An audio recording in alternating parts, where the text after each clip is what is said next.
وبالهم هناك. هالاند حتى عفوا كره فلورث اوديغارد شنو حوريات الجنه بس فهمني شنو نقطه مهمه. اني من شاهدت عمليات الاحماء قبل المباراه اشوف واوجه اللاعبين يعني المنتخب العراقي كان يحمي هناك يسخن وهذول الواقفين والمنتخب النرويجي بهذا الصوب بهذا الاتجاه زين واللاعبين البدلاء شفنا مانيا انا وحيدر كنا قاعدين هنا قاعد يلعبون باص وبالهم هناك. هالاند حتى عفوا كره فلورث اوديغارد شنو حوريات الجنه بس فهمني شنو بس اردعرد تباعون على منو انتم؟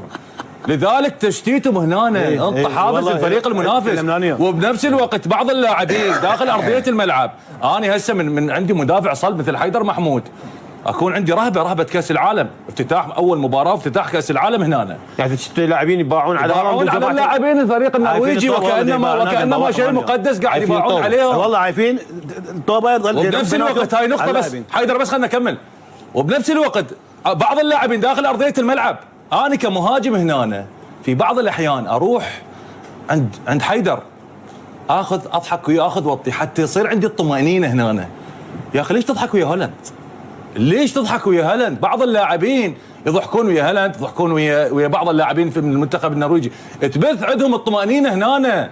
انت المفروض تكون عندك شراسه حتى بعمليه النظر عيونك انت تحنار. كان عندنا اشتلك مدربنا تشكيله القرن بريال مدريد كان مدربنا في العربي والسيليه يقول حتى لما تدخل في ممر اللاعب في ممر دخولك الى ارضيه الملعب ضربه الحذاء مالتك تكون قويه امام الفريق المنافس.